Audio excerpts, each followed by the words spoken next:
Stay focused, man. I'm just saying. Focus, man. We good. I want us to do the right thing for this client.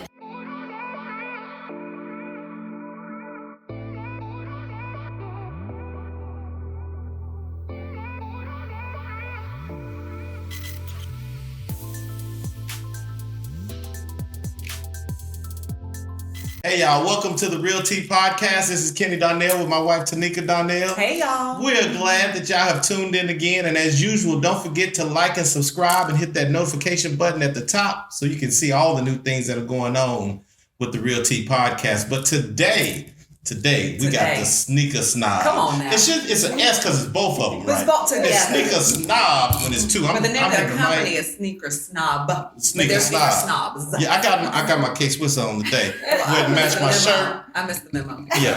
Anyway, this ain't about us. It's about Crystal and Jade. Yeah. Appreciate you guys coming on today. It's such a pleasure to have you. Thank you. We're happy to be here and to meet you both now. This is great. Absolutely. So tell us a little bit about Sneaker Snob.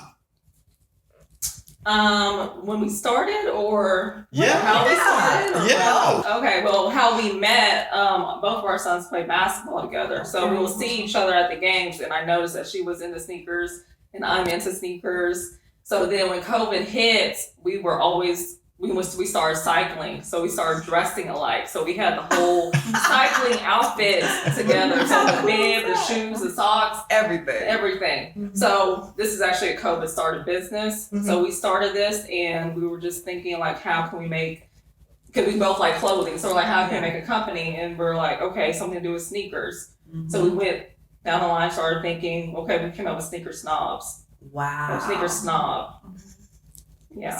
But the Sneaker Snob, again, you can dress up anything with the sneakers, kind of the concept. Yeah. Yeah, so I think people get confused because they think that we sell sneakers. We don't. Yeah. Let's make that clear, right? Let's make it Okay. clear. We don't sell sneakers. We 100% love sneakers. So we are particular about the type of sneakers that we wear. So we Right. wanted to make clothing that went with like all your sneakers. So now when you are wearing your sneakers, you're considered a sneaker snob. So now we have something that matches everything. So that's kind of the brand behind, or the mission behind being a sneaker snob is really just your love for sneakers. Whatever, K-Swisses and all. Yeah, it doesn't matter what. You're not outdated, babe. Yeah. Hashtag OGK Swiss. Right? Everybody ain't in. I like Nike. I ain't mad. Michael, send me some air. It's all good. But I do love my K-Swiss. Yeah, there you go. I love them. So in the clothing line, Yeah. how are you all deciding or determining what's matching what? Because you're creating clothing in essence. Right. So what's our partnership is wonderful because Jade is the creative person behind all of these designs. Okay. She does them all. So she kind of has her ear more to the streetwear stuff than I am. I'm the business person. So I'm the person in the background doing all the business stuff. But she kind of has her ear to the street when it comes to streetwear. So she kind of knows what, even putting the people on the graphic tee, she knows Jay, let's which see your people. shirt Yeah. now. Let's see your Oh, shirt. yeah. Okay. So The it's people all that the don't Cowboys have- players of this year. Yeah. Okay. Because like last year we made one for 2022 and Ezekiel Elliott was on there, but now he got traded to Right. the Patriots, so now we Right. put the new running back. Very Yes. nice. Okay. Yeah. So she's really good at like, I think this would go really good or this saying would be really good. So the sneakers are our love language is kind of our staple statement that we kind of put on back of most of our stuff is branded with sneakers are our love language. And people love it because Right. if you're a sneakerhead, Yeah. they are your love language. I Absolutely. hit a test that I'm that's my love language. You buy some sneakers, I'll love you forever. But yeah, so I think even trying to figure out over the past 2 years of what sells and what doesn't, what fits, what doesn't, I think it's really just the people. I think our customers really kind of tell us, yeah, oh, we love that. Or we know that when something's not selling, it's probably not that hot. But, Sure. it's a learning curve that we're still trying to figure out. Mm-hmm. Is it just graphic tees and sweatshirts, or is it? So it's Fancy. just so we did start with a whole suit. We had for the winter, I think last year, we had the hoodies and the joggers. Okay. And then it took forever to sell. So we were like, maybe people don't like that. Yeah. Maybe people don't want the matching set. So we stopped selling them. But now when we go to shows a year later, everybody's like, remember when you had the joggers? And we were like, Wait a minute. Right. So we do the graphic tees, and we've done graphic tees or tees for most of the city. So we do a lot of sneaker conventions called sneaker cons, where we go to these different sneaker conventions and we sell our streetwear. And so every city will have a different something pertaining to the city. So we did the Jordan when we went to Chicago, Kobe when we went to LA. We did a J. Cole for one of the cities that we did. I think we just did a J. Cole because somebody Because requested they it. requested, yeah. Philly, so we have something specific. Philly. Whether it's Yeah, we did a Philadelphia. We did Yeah. Oh, He's such a shucks. just. I'm sorry. I have to even hear that. Because the Cowboys lost. Oh, I'm sorry. Yeah. Okay, you didn't have to go that far with the Cowboys. We could have just stayed right there in Philly where we didn't have to. Okay, all right, Philly. I'm sorry, go So we ahead. made a specific tee specific to the cities, and then that's kind of how we've built our following and That's kind of phenomenal. how we build our brand based off of different cities. But and then that's how we figure out what works and what doesn't, is just going to different cities, her creating the tees and us being like, yeah, this works. So how do you go about picking your cities? I'm intrigued by this. Oh, SneakerCon. They have a whole list of where they go like every month. Oh, So yeah, okay. sneaker convention it's called SneakerCon, but it's a big sneaker convention where all the sneaker snobs and sneakerheads come out and buy shoes and sell shoes and trade. Okay. And then there's a lot of different vendors out there that sell clothing, the shoes. They sell little accessories. So Nice. Now, are these shoes at SneakerCon that you can't get other places yet? Of course. So they're What? always the exclusive sneakers that you can't buy, that you can't go to Foot Locker and buy. It's the ones that maybe had a limited drop and maybe only limited amounts were made. Then you go to sneaker cons and then you try to buy or sell or trade them for something else. So yeah, it's usually when I was growing up, we didn't have. What is going on here? But I'm not gonna age myself. But I used to be able to go to Foot Locker and buy these. But not anymore. It's a different It's a culture different now. world. Yeah. So I would say I'm intrigued by this because people love graphic tees. They love to look different. They love to look unique. So how are you going about acquiring new clients? Is it just social media? Is it that you eventually want to be in a store? Like, what's the goal for Sneaker Snob? Eventually, we do want to be in a store. I think we want to have our own store eventually. I think that would be the ultimate goal, to have like a sneaker streetwear store, much like Center, much like Sneaker Politics. But we actually are in a store in California. Wow. yeah, we just got a wholesale order. Yeah, we got our wholesale order, so we are in a store Congratulations. in California. But yeah, I think the ultimate goal, the way that we get new clients, to your first question, is social media. 100% is social media and going to sneaker conventions. That's how we build our customers, our clientele. That's how they know about us. And it's then all word of organic. mouth. And word of mouth. Yeah. So doing those shows really has helped us build where we are now and continue to build and eventually get to eventually have a store, I think. So. So, first of all, before I even ask this question, Instagram. What is it? What's your Instagram? What's your handle? Sneaker Snob Shop. Sneaker Snob Shop. Yeah. All right. So everybody, Sneaker Snob Shop. Go and follow us. for sure along the way. And can we put in special requests for something we may want as far as the shirt? Or? Of course. Yeah. Any of the Really? shirts that we have online. Okay. Yes, of course. Okay. So you two decide you're gonna do business together, right? Which is a venture in and of itself. Oh my. Yeah. Right, okay. So the backgrounds, Yes. had either you done business before, owned a business, Oh ran a my business? Like, what were the backgrounds? Okay, so I'm an HR consultant for the government, so I have no idea what I'm doing in the t-shirt brand, but here I am. And it definitely is different because I don't know what I don't know. And so me and her continuously like, so what, this wholesale thing, what do we do? How do we price it? Like,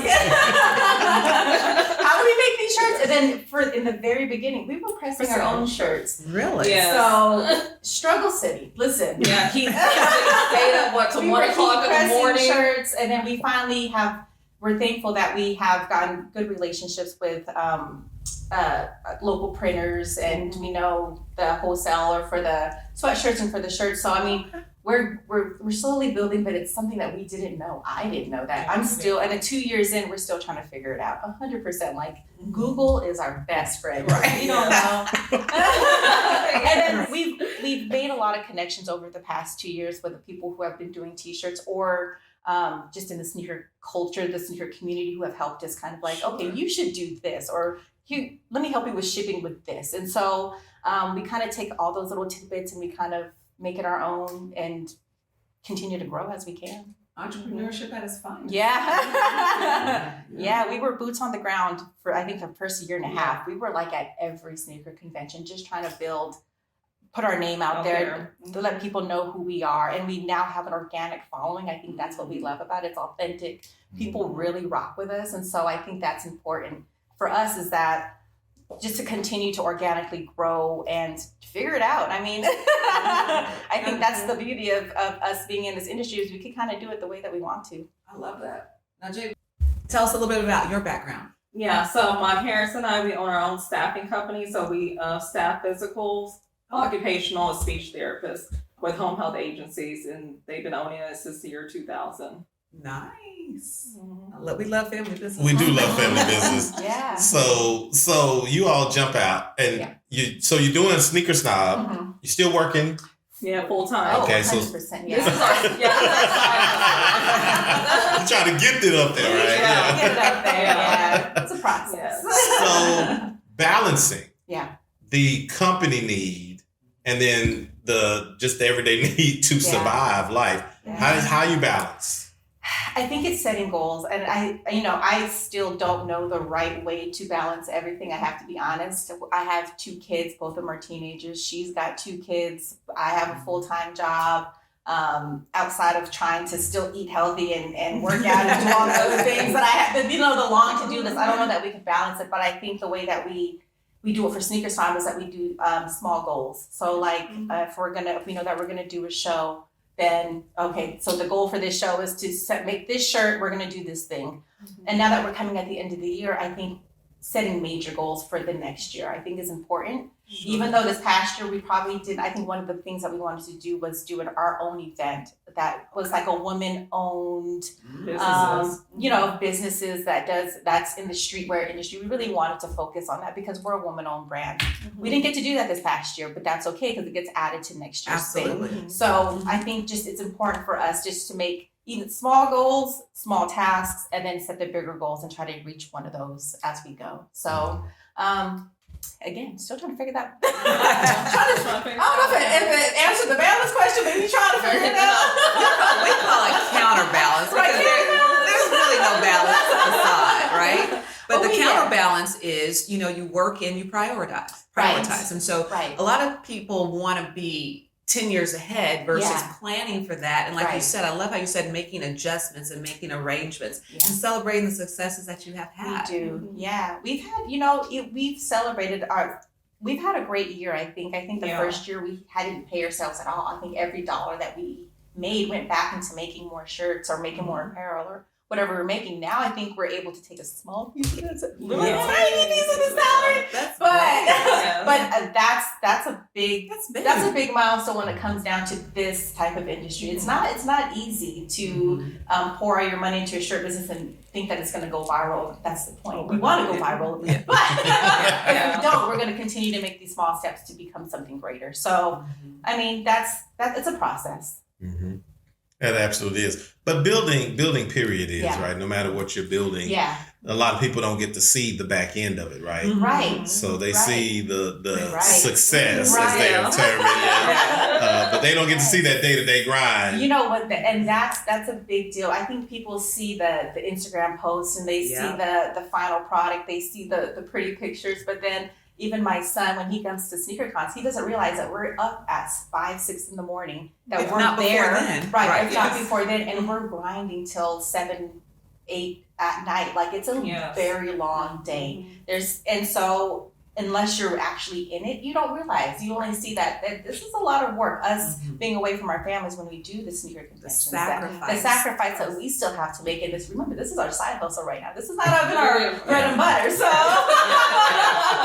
I mean, we want to maximize our time as best as we can, and so I think it's important that we try to balance it as best as we can. But it's boots on the ground. It's a grind. Yeah, they don't see that.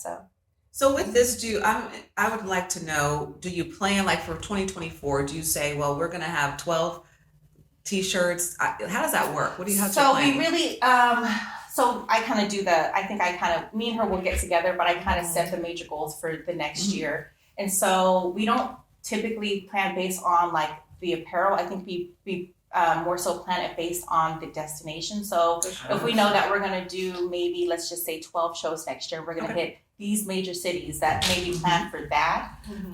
But even more so as a business person, doing the business end of it, one of our major goals, I think, is doing better at doing our inventory. Gotcha. So like, I don't even do it because we make things in such small batches, kind of randomly. Like we're not really kind of tracking it. Right. And so I think a goal for me is like putting a system in place that we could better track our inventory, putting tasks for us that we both can share, like a shared calendar, a shared workspace. Sure. Those are the business goals. On the front end of that is, let's make some money and let's make a whole bunch of t-shirts. But on the back end of it, it's like getting the processes in place so that there's rock solid before we move forward. Because really, if we're going to handle growth, we got to be able to have this stuff in place. You have to. In order to get there. So I think it's important to do it that way. Yeah. Those operational systems are very important. Yeah. And I think a lot of times that's where a lot of companies fail. They do. Is that they don't have that operational piece. So they can be really talented in doing what they do. Right. But if you can't operate, if you can't manage it, if you can't assess it, and then if you can't figure out how to put systems in place to duplicate it, then it's a challenge. Right. Yeah. And I think that's kind of where we kind of balance out our strengths. I'm HR operations. So I think processes is kind of built of who I am. I'm doing HR for 20 years. And so, like when it comes down to this business, I'm like, okay, we're chaotic right now because, we don't know what we're doing, but we're still learning. But, when it comes down to the infrastructure of our small business, you still need the processes in place. And so I think, I'm kind of putting on my HR hat on the background and saying, okay, this is what I know we need to do for next year and continue to build it from there. So, Jade, you are the artist, the kind of creative behind the scenes of creating everything. How do you come up with your ideas? When she says we're going to these 12 cities, do you then look at the sports teams? How do you come up with the sports teams? Okay. And then one thing we did do for Detroit, I did ask somebody that's from Detroit, and he said that the D is a big iconic there. So we made the D Detroit in shoelaces, and that sold out. Wow. Just getting involved in what the city shtick is. So for Dallas, it's the Cowboys. Obviously. Yeah, or the Mavericks, who made a Luka shirt last year. That did really well too. So just whatever works for that city. And then sometimes we'll put like Instagram posts in the story to ask like which shirt or which team would you like to see, then get a poll and see what people like. And then it's going to be the Rangers. Yes. Oh, definitely. Coming up now. Now that they've finally gotten over the hump. Yes. Yeah, the Cowboys so can't be coming out soon. We're working on that right now, so that'll be coming out soon. Love it. Sure. So working together in the partnership piece, the creative piece, the office side of the things, and we work together so we understand the challenges that can come with that, right? How do you find, though, the courage to continue to move forward? Because a lot of times we'll get into the entrepreneurial things and you don't know what you don't know, like you said. Right. And then reality starts hitting and you're juggling, you're trying to do all these things. Right. How do you find the courage to keep going and not just say, you know what, I don't need this. I don't have time for this. I think it's the feedback that we get from customers, I think, is really what kind of continues to drive us. We don't know that we're doing well until we make an order. And we're like, are we doing this right? Do you want to buy our clothes? I think really, that's it. I think customer feedback is important for us to continue to keep to keep going. I don't know that we would still be here if we didn't get the feedback that, oh, we love your brand, or we love your shirt, or we love that you guys are a woman-owned business, or we're a woman-owned, minority-owned business. Like, and we're in a space where it's very male-dominated. I mean, you go to a lot of these sneaker conventions, and there's only but a lot of men that are doing either selling the sneakers or doing the streetwear. So to find a woman-owned streetwear brand that is still making everything still for men and for women, I think, and then people being like, oh my God, I have to buy this shirt for my husband. And that's kind of what keeps it going. Like, we know that sneakers is our love language speaks to a very niche amount of people. And so we're just kind of selling to the niche. That's what great entrepreneurs do. Yeah. They find that niche, they stick it, and they go. And we go with it, and people love it. I think even outside of that niche is the graphic tees. A lot of people like graphic tees. So I mean, and understanding what that market is and how people respond to it, we keep going because of that. So how are your graphic tees different? How are they different? Yeah. So, and here's why I asked that question, right? We'll go to concerts, right? And you get the person in the parking lot that's selling the t-shirt. And then you get in the thing and you get a t-shirt, and it's like, this isn't the same quality. Like, this ain't the same. Like, it looked good, but you can tell quality difference. You can tell when you get up close how the graphics look. So, Sneaker Snobs, how's the graphics different? I think, our quality is good, but like on certain graphic tees, like this one, on the back, I put like America's team, and then I put season tour. So I listed all the different games for this season. And then for the Michael Jordan one, which is totally different, instead of listing all his stats and trophies and games he won, I listed all his sneakers, which I never seen on a graphic team. That's cool. I never seen that. That was So little things like that would make it different. Okay. market research. I think we go, you scroll on Instagram and you see all the graphic tees and see, oh, okay, they got this. Okay, but there's 2 other brands that do that exact same tee. I think that she's really good at identifying the holes in it and seeing where we could kind of fill it in with a cool design. So I think she's been really good. That's cool. Great, actually. Yeah. That's a really great idea, though. I've never seen that before. Yeah. Yeah. Instead of listing his brands. stats, we list all his shoes, the sneakers on there, on the back. I think you mentioned earlier you all are in a store in California. What store is that? The House of Ventura. Oh no, House of Culture is in Ventura, California. Okay. Yep. So They just opened up. It's a new store, like by the beach. How did you get into the store?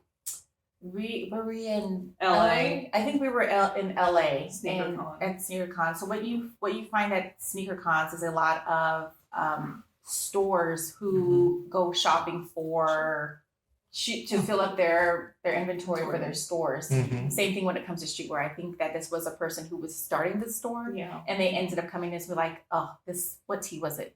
Was it the Jordan tee? Yeah, the Jordan tee. It was the Jordan tee that we're like, this would do great in stores. It probably is. I mean, I'm sure it is, but we wholesale the internet. Right, exactly. Google, tell me if I'm doing this right. But so we're in their store in California. But it would be really cool to be in a local store because we're locally based, and so goal for 2024. That is a testimony to showing up. Right? Yes. Because a lot of times we'll talk to entrepreneurs and they'll talk about the things that they want to do. Yeah. But then there'll be a lot of excuses why they're either not doing it or why they stopped doing it. And you all showing up put you in the position to find somebody and meet somebody that saw what you're doing and put it in the store. Yeah. Right? But it's not easy to show up. It's not. I'm grateful because over the past couple of years, a lot of the friends that we have made even within our network have been at sneaker conventions. And we kind of just met that way and collaborated on things. We had shorts at some point in time. And now we see, it's the same people that we kind of see in at every event. But it is tough to show up, especially when we're balancing other priorities. It's hard to be like, okay, we're going to fly to LA, we're going to do the show, then we're going to come back and we're going to have to continue on with life after that. You know what I'm saying? But we ourselves, I think, because we're both sneakerheads, so even wearing this out, we are the brand too, Absolutely. right? So I know one time I went to my son's game and somebody was like, "Oh, you're the sneaker snob girl." Yes, that's me. Go to the website, check this out. But it's really cool when you go out, when you know that you've shown up somewhere and that somebody is actually buying your stuff. I took my daughter to see Drake in Chicago, his first show that he did on this past tour. Yeah. And we're walking through, and randomly, Layla was like, my daughter was like, "There's a guy wearing your Michael Jordan tee," and I was like, "Oh, you're right." And it's the feeling is amazing when you see somebody in a random place wearing your shirt that you made that they probably bought at a show from last year or something like that. Like that's what I think, that's part of even the showing up part of it, is like we continue to do these shows even when we're tired and even when we don't have the motivation to do it sometimes, or even the want to do it, but we still show up, and it pays off when you that moment was like, oh, well, that's great. I have to know, did you run after him and go like, So I wanted to. He was way over there, and I was like, "Oh, you're too loud." Thank you. Oh no, I would have ran. I would have too. He was standing in some other line, and I was like, that would have been too much to be like, "Hey." Right. You might have thought you were a little. Hey, just wanted to. He might like crazy ladies chasing me down. Yeah. I love y'all's story, the commitment, the sacrifice, the transparency that you're showing, because entrepreneurs do not understand how it works. Yeah. They want, especially the younger ones or the newer ones, they were like, now, like I started and I'm going to be successful, I'm going to be $1 million player. 100%. It kind of takes a little bit more than just, I have a vision. Right. What are you doing behind it to manifest it? And so I'm interested to know, what's the self-talk you all do? How do you, when there's a hurdle to overcome, how do you both come together and say, this is how we're going to attack it? How do you handle that?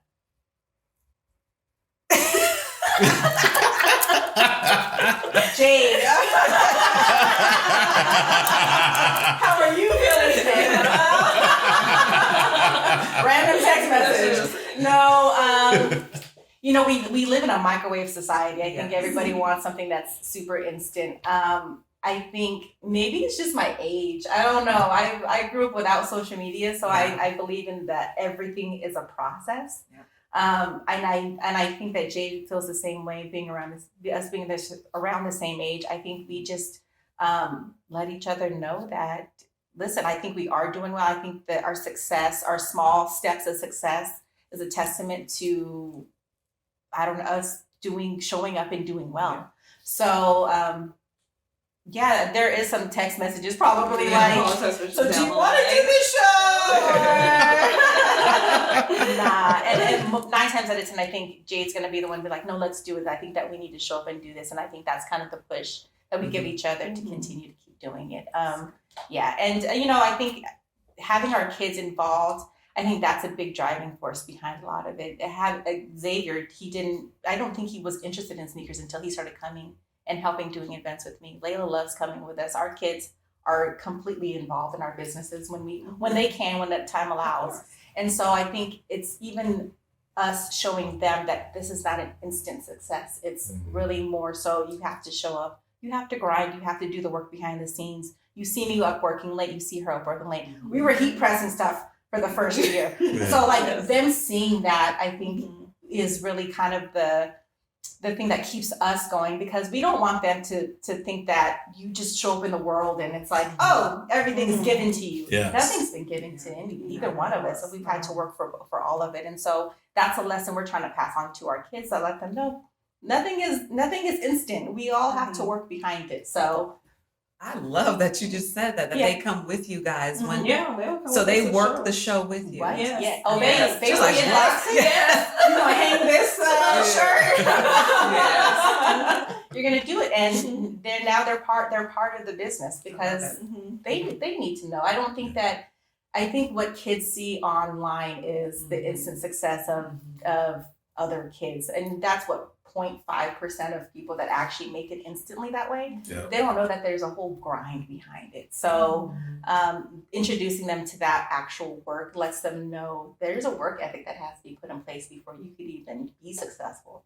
And plus, they're brand ambassadors. Of course. At school and Right. things like that. He's a major one. Yeah, that was Yeah. one he's got on one of our hoodies that we made last winter, I think. And so, and I people like ask it. him all the time. When we collaborated with a different artist on shorts, I think he was like, "When are you gonna bring the shorts back?" And we were like, "The shorts were Struggle City the first the first summer, and so now everybody wants them back." So it's but yeah, brand ambassadors. There are brand ambassadors. They hit a different demographic of Exactly. people. Yeah. We're for the grown because I'm grown. Right. They hit also a different demographic of kids who love sneakers too. So Absolutely. yeah. I need a sneaker, a shirt that says I'm a 10-year overnight success. Process. That would sell right there. That would sell right there for sure. Getting into the industry, Mhm. challenges, Yeah. hurdles. Mhm. What are some of the things that you all face or still face in this industry? We are a woman-owned brand, so I mean, and we're going into mostly male-dominated spaces. So you do get that people won't buy first because they don't know. Yeah. Them two women, they don't know what they're doing over there. They don't know what they're making, and that could pose a challenge. I think in the short run, I think even initially we didn't know that would kind of be a challenge for us, Mhm. but. I think meeting so many people within the sneaker culture kind of has. And you meet in this culture, you meet more people who are doing what we're doing too. So I think we have the support of other women-owned businesses and men now. I think they respect what we're doing because we showed up. we continue to show, even when they were like, they don't know what we're doing. We're still going to come to the sneaker show anyway. But that, and again, we don't know t-shirts. I think even that's a challenge in itself because we don't know what we don't know, and still trying to figure out what that looks like for us, and still trying to remain relevant and still making quality shirts. I mean, that it takes time, and it takes both of us to kind of step in when we don't know what to do and encourage each other that we're still trying as best as we can. Mhm. So. Mm-hmm. It's not easy. Mm-mm. Entrepreneurship is not easy in of It's itself. not. And trying to figure it out and encourage yourself. We have a lot of entrepreneurs that we get a chance to work with, Yeah. individuals we get to talk to. Yeah. And I've yet to meet one yet. I've yet to meet anybody who just said, "Oh yeah, this is easy. Oh It's not. I just wake up and I was rich." I wake up and it was successful. Or, I woke up and the customers just was beating down my door. Yeah. Right. Yeah. You guys post a lot on social media. Mhm. And so We don't. We. y'all need to post more. You want to add to the list of challenges? Okay, all right. Social media. Let's Okay. talk about it. Let's talk about social Why is media. it a challenge? Why? I'm old. I didn't grow up with social media, and so there's algorithms, and there's when to post. when to post, and there's certain times when you should post, and there's like, are you making relatable content? Is the content good? Do people really care about this t-shirt? Do people care about what you're Yeah. posting? Like, there's so many challenges, and then we don't post enough. We don't post enough. Neither one of us. I think Jade initially handled the social media, and we were like, once a month. And then we were at shows. You may get it opposed for both of us, but that's a challenge for us because, again, priorities is my priority to do my bread and butter job and my kids, and then work 2 hours on a post. I don't know, like it's a challenge for both of us. And again, we don't know what content people are looking for. I know I could post this tee on my personal and share it onto the Sneaker Snob page. Do people care? Or is that, I don't know. It's still challenging for us to figure out the social media part of. I can answer for that the for you. brand. I can answer that. I need you guys to listen. I can answer that. Yeah. They Yeah, do okay. care. Yeah. They do They do. care, right? Okay. It's you're gonna get a lot of silent followers. Yeah. They will never comment. They'll never say a word. They'll never Yeah. like it. They'll never do anything. Yeah. But they're watching. They're paying attention, Yeah. right?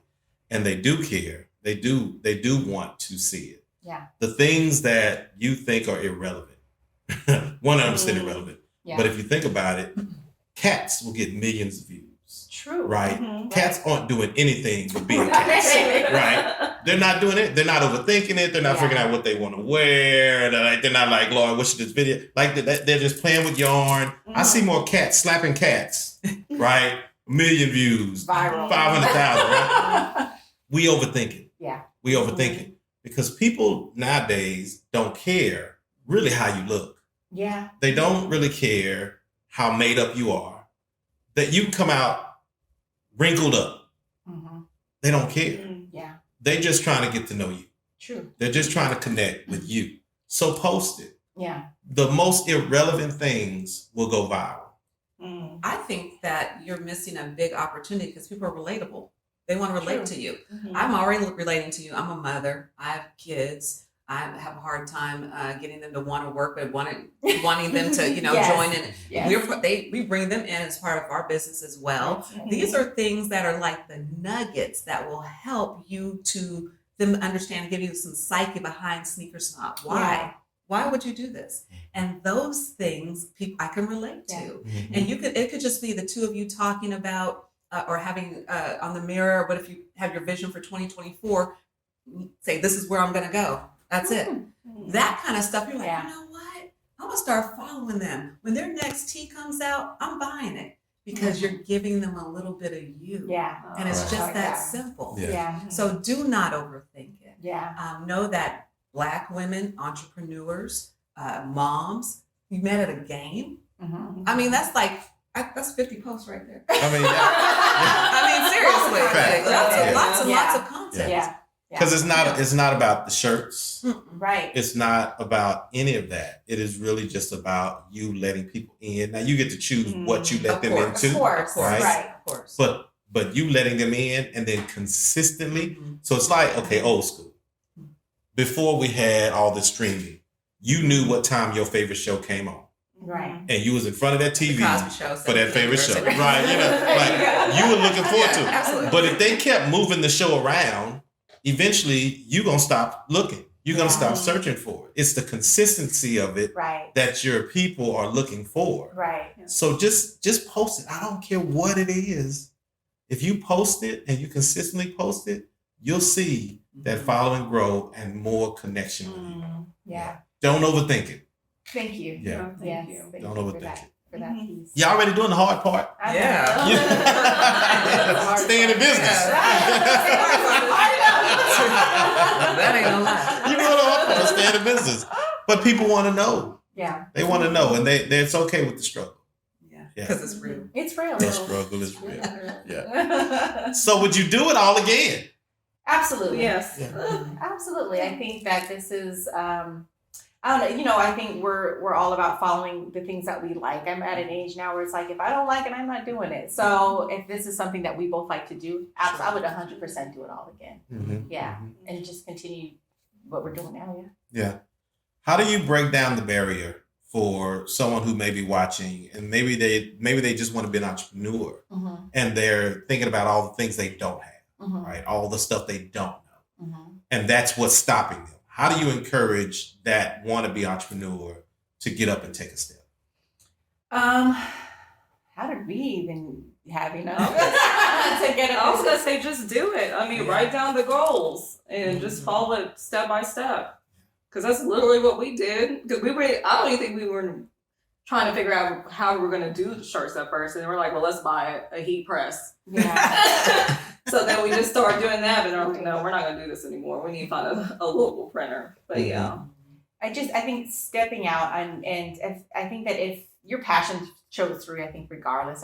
So I think that just letting people know, you just have to kind of step out and just do it. I think the first step is even formulating the thought to want to do it, and then making that first step to do it is the hardest part. Mm-hmm. Buying the heat press, that was probably our first step of like, okay, we're in this thing now. We can't spend $250 on this heat press. We're going to use this heat press. And so, I think that's really is just doing it. I think people get so much into their heads about, are they going to like it? I don't know if it really matters. I think that, again, what you said, people are going to relate to us and see us doing this. I think that's going to make it your own business. I think you're moving forward. We can really relate to that because we call it a faith walk. Yeah. You know, you have a vision, and a lot of times you have naysayers or people in your ear who don't see the vision like you do, right? Right. But that shouldn't stop you. Right. You just got to keep, you with me? Okay, let's go. Yeah. Because y'all got each other, and you're not doing it alone, which is even better. Yeah. And you just put your vision together and go forward. Yeah.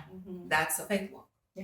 So we in that thing. That's what we're doing. Facts. We hoping. Hoping and praying. No liars.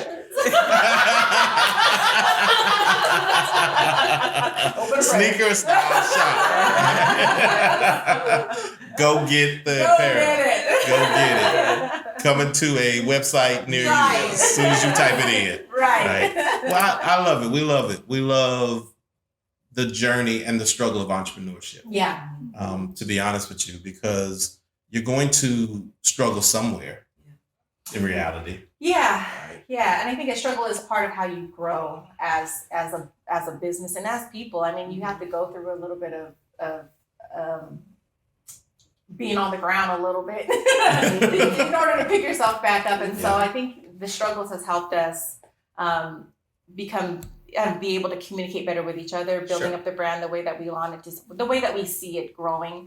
And then as individuals, I think we both have grown from it. So that we're not a struggle of realizing of the early mornings and the late nights of not wanting to get up. I think part of that is how you have a good work ethic, show your kids what a good work ethic looks like. Right. So Yeah.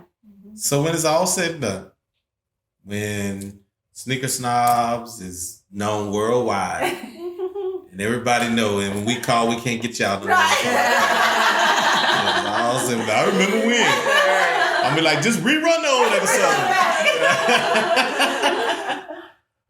How will you define success?